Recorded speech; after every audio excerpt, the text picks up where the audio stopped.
যদি সবার জন্য উন্নয়নী কথাটি সত্যি হয় মাননীয় স্পিকার, তাহলে রংপুর বিভাগ 2 কোটি মানুষ যেখানে বসবাস করে মাননীয় স্পিকার, এই 2 কোটি মানুষের আবাসস্থল রংপুর বিভাগের জন্য বরাদ্দ রাখা হয়েছে মাননীয় স্পিকার। যদি সত্য হয় কথাটা, 1% বরাদ্দ রাখা হয়েছে মাননীয় স্পিকার। এই 1% বরাদ্দ দিয়ে রংপুর অঞ্চলের কি উন্নয়ন হবে মাননীয় স্পিকার?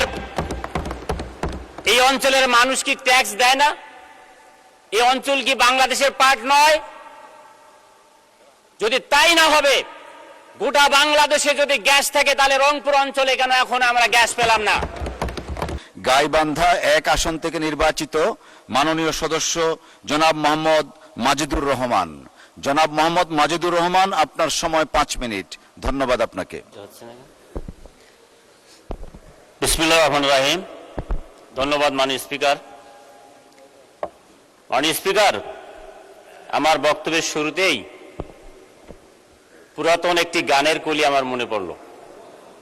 স্বাদ না মিঠিল, আশা না পুরিল, সকলেই ফুরিয়ে যায় মা। মাননীয় স্পিকার, 54 বছরে এই সংসদে অনেক বাজেট পেশ করা হয়েছে। 54 বছরে অনেক সরকার এসেছে। জনগণ মনে করেছিল এই বাজেট বোধহয় আমাদের আশা পূরণ করবে এবং স্বাদ মেটাবে, কিন্তু 54 বছরে কোনো বাজেট, কোনো সরকার জনগণের আশা পূরণ করতে পারেনি। তাই আমি বলতে চাই, এবারের 9,38,000 কোটি টাকার যে বাজেট, এই বাজেট দ্বারা আগামীর 5 বছরে জনগণের আশা পূরণ হবে এবং স্বাদ মিটবে, এটা আমরা আশা করি মাননীয় স্পিকার, এবং আমি ব্যক্তিগতভাবে এটা আশা করি।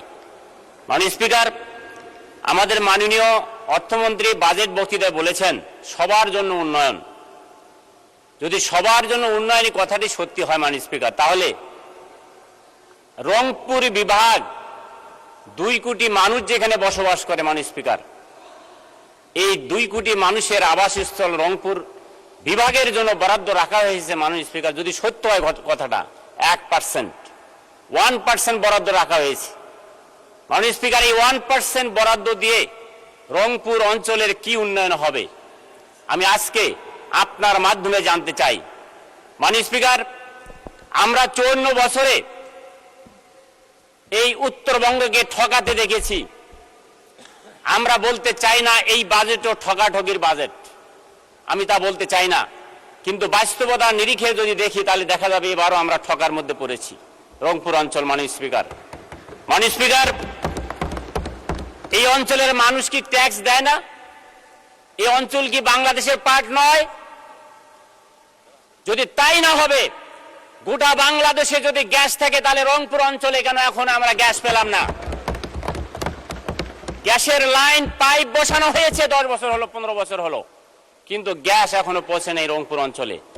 মাননীয় স্পিকার, রংপুর অঞ্চলে গ্যাসের লাইন গেছে, কিন্তু 2 সাইডের যত জেলা এবং সীমান্তবর্তী যে জেলাগুলো, সেখানে কিন্তু গ্যাস লাইন বসানো হয়নি। আমার গাইবান্ধা জেলার উপর দিয়ে, পলাশবাড়ির উপর দিয়ে গ্যাস লাইন গেছে মাননীয় স্পিকার, কিন্তু গাইবান্ধা জেলা শহরে গ্যাস লাইন বসানো হয়নি মাননীয় স্পিকার। তাই আমি আজকের এই বাজেট বক্তৃতায় জোর দাবি জানাতে চাই, উত্তরাঞ্চলে ন্যায্য হিস্সা দিতে হবে। উত্তরাঞ্চলে উন্নয়নের জন্য যে বাজেট বরাদ্দ যদি কম হয়ে থাকে, সে বাজেট বরাদ্দ বাড়াতে হবে মাননীয় স্পিকার। মাননীয় স্পিকার, আমি বলতে চাই, আজকে এখানে বলা হয়েছে, আমাদের মাননীয় অর্থমন্ত্রী বলেছেন অন্তর্ভুক্তিমূলক এই বাজেট। যদি অন্তর্ভুক্তিমূলক বাজেট হয়, তাহলে আবারও সেই কথা। এবং আমি বলতে চাই,